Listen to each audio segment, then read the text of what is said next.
What will it take to resist? How will we dismantle the power of the corporate state as long as it has a pervasive security and surveillance apparatus? Our only hope will come through rebellion, through building mass movements that threaten established centers of power. This rebellion will require from us not only physical courage, but finally moral courage. I spent 20 years as a war correspondent. I have seen physical courage. But this kind of courage is not the same as moral courage. Very few of even the bravest warriors have moral courage. For moral courage means to defy the crowd, to stand up as a solitary individual, to shun the intoxicating embrace of comradeship, and to be disobedient to authority, even at the risk of your life, for a higher principle. And with moral courage comes persecution. The American Army pilot, Hugh Thompson, had moral courage. He landed his helicopter between a platoon of U.S. soldiers and 10 terrified Vietnamese civilians during the My Lai massacre. He ordered his gunner to fire his M60 machine gun on the advancing U.S. soldiers if they began to shoot the villagers. And for this act of moral courage, Thompson, like Snowden, was hounded and reviled. Moral courage always looks like this. It is always defined by the state as treason. The Army attempted to cover up the massacre and court-martial Thompson. It is the courage to act and speak the truth. Thompson had it, Daniel Ellsberg had it, Malcolm X had it, Martin Luther King had it. What those in authority once said about them, they say today about Snowden. My country, right or wrong, is the immoral equivalent of my mother, drunk or sober, G.K. Chesterton reminded us. So let me end today by speaking to you about those drunk with the power to sweep up all your email correspondence, your tweets, your web searches, your phone records, your file transfers, your live chats, your financial data, your medical data, your criminal and civil court records, and your movements. Those who are awash in billions upon billions of taxpayer dollars, those who have banks of sophisticated computer systems, along with biosensors, scanners, face recognition technologies, and miniature drones, those who have obliterated your anonymity, your privacy, and yes, your liberty. There is no free press without the ability of reporters to protect the confidentiality of those who have the moral courage to make public the abuse of power. Those few individuals inside government who have dared to speak out against the system of mass surveillance have been charged as spies under the Espionage Act or hounded into exile. An omnipresent surveillance state, and I covered the East German Stasi state as a reporter, creates a climate of paranoia and fear. It makes democratic dissent impossible. Any state that has the ability to inflict full spectrum dominance on its citizens is not a free state. It does not matter if it does not use this capacity today. It will use it, history has shown, should it feel threatened or seek greater control. The relationship between those who are constantly watched and tracked and those who watch and track them is the relationship between masters and slaves. And those who wield this unchecked power become delusional. General Keith Alexander, the director of the National Security Agency, hired a Hollywood set designer to turn his command center at Fort Meade into a replica of the bridge of the Starship Enterprise so he could sit in the captain's chair and pretend he was Jean-Luc Picard. James Clapper, the director of national intelligence, had the audacity to lie under oath to Congress. This spectacle was a rare glimpse into the absurdist theater that now characterizes American political life. A Congressional Oversight Committee holds public hearings. It is lied to. It knows it is being lied to. The person who lies knows the committee members know he is lying, and the committee, to protect their security clearances, says and does nothing. I was, as I mentioned, a plaintiff before the Supreme Court in Clapper versus Amnesty International, which challenged the FISA Amendment Acts of 2008. These acts authorize surveillance without a showing or probable cause that a targeted person is an agent of a foreign power. The court, as I mentioned earlier, dismissed our lawsuit because it said that the idea we were targets of surveillance was based on speculation. This Supreme Court ruling was then used, as I mentioned, to support the Obama administration's appeal of our successful challenge to Section 1021 of the National Defense Authorization Act. Now, the government, in both of these cases, never attempted to defend the surveillance and detention programs as constitutional.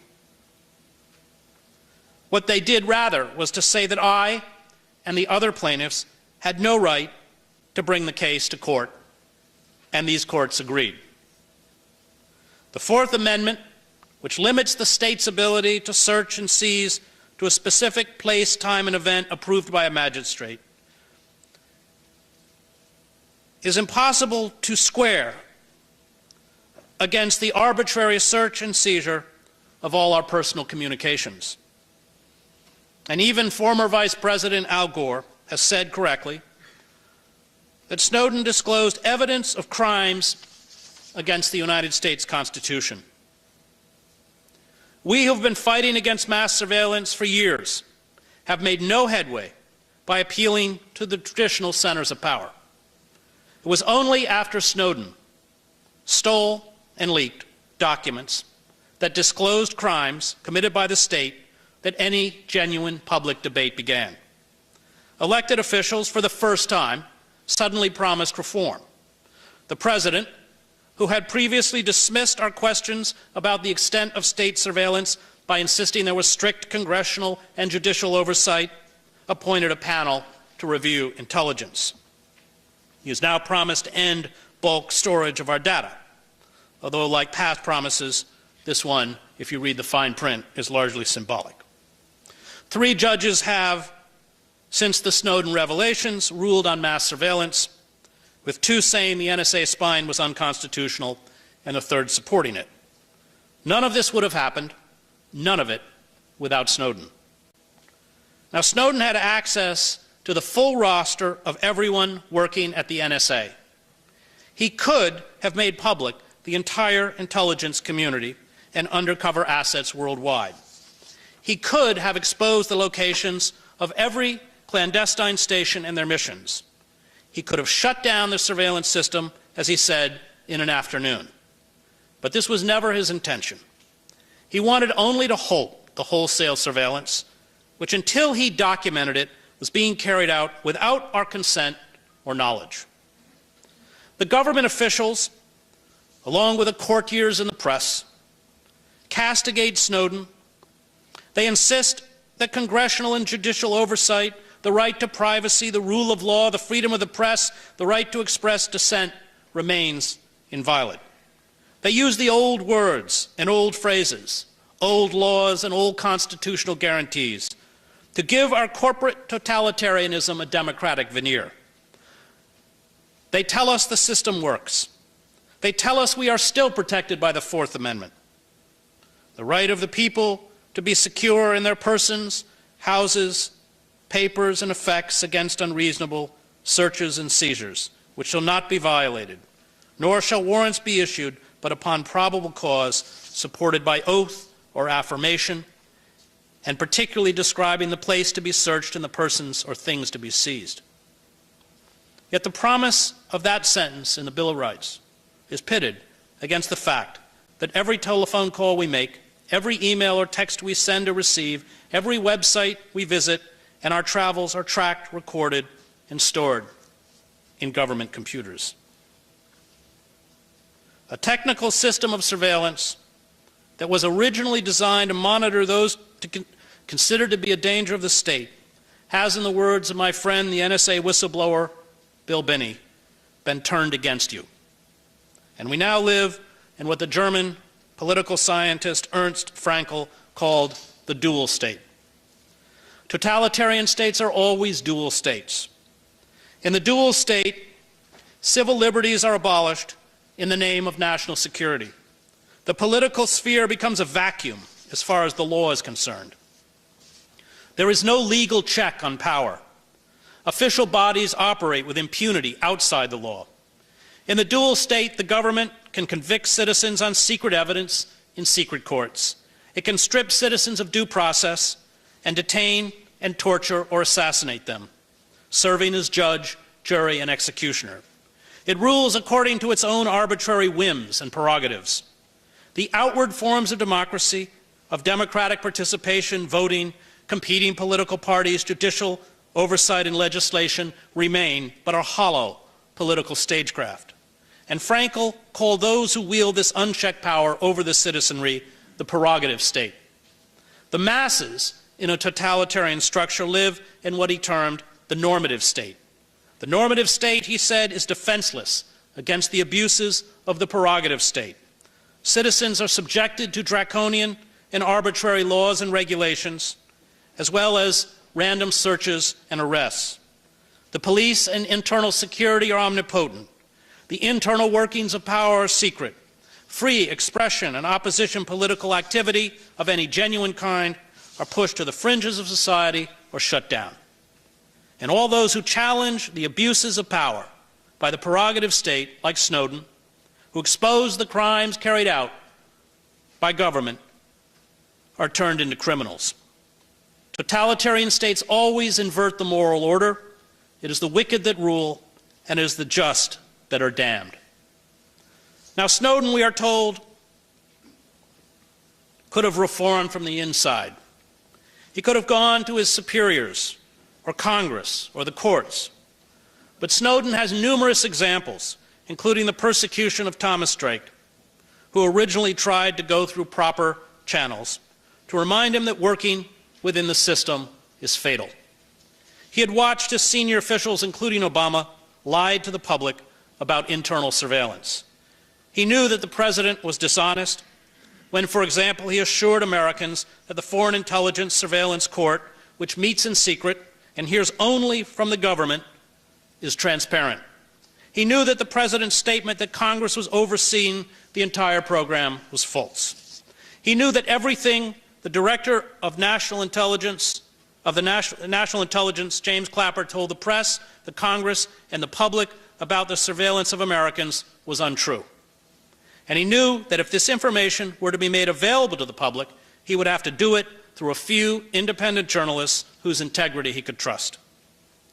This deadly impasse, the tightening of the corporate totalitarian noose, would have continued if Snowden had not jolted the nation awake by disclosing the massive crimes of the prerogative state. Snowden's revelations triggered for the first time a genuine public debate about mass surveillance. Since the disclosures, we have had 3 judges, as I mentioned, rule. A presidential panel has established, and some members of Congress, although this was the body that authorized the Patriot Act and Section 10215, which ostensibly permitted wholesale surveillance, have expressed dismay at the extent of the NSA's activities and the weakness of its promised reforms. I do not trust the system to reform itself. But before Snowden, we had nothing. Snowden's revelations made us conscious. And as George Orwell wrote in 1984, until they become conscious, they will never rebel. Societies such as ours, that once had democratic traditions or periods when relative openness was possible, are often the most easily seduced into totalitarian systems, because those who rule and build totalitarian structures continue to pay outward fealty to the ideals, practices, and forms of the old system. This was true when Emperor Augustus dismantled the Roman Republic, was true when Lenin and the Bolsheviks seized control of the autonomous Soviets, and ruthlessly centralized power. It was true following the collapse of the Weimar Republic and the rise of Nazi fascism. Thomas Paine described despotic governments as a fungus growing out of a corrupt civil society. And this is what has happened to us. No one who lives under constant surveillance, who is subject to tension anywhere at any time, whose conversations, messages, meetings, proclivities, and habits are recorded, stored, and analyzed is free. Yet the corporate state assures us that our rights are sacred, that it abides by the will of the people, that the Fourth Amendment remains intact, and that our system has the consent of the governed.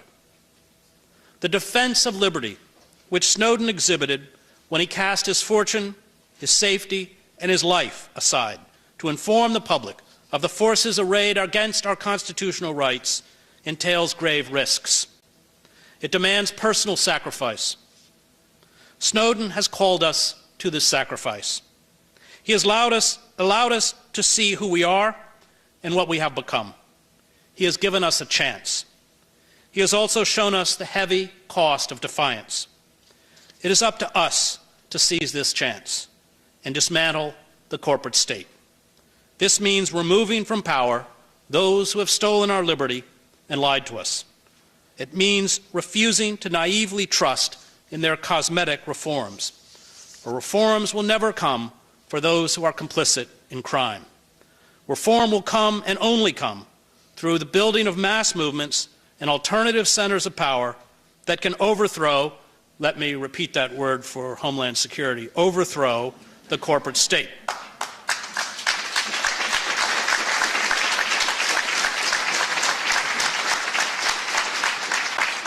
If we fail to sever these chains, we will become like many who did not rise up in time to save their civil society's human chattel. This means we too must defy the law and engage in civil disobedience. There is no other way for the truth to be told, and there is no other way for justice to be recovered. Do not be fooled by those in power. They will not save us. We can only save ourselves. We are the people we have been waiting for. We must find, like Snowden, the moral and physical courage to tear down the structures that enslave us. Appealing or trusting to these structures is a waste of time. And all those who insist that we be patient, that we trust the system to reform itself, offer an argument that is as cogent as the one made by the March Hare during the Mad Tea Party in Alice in Wonderland. Have some wine, the March Hare said in an encouraging tone. Alice looked all round the table, but there was nothing on it but tea. I don't see any wine, she remarked. There isn't any, said the March Hare. Thank you.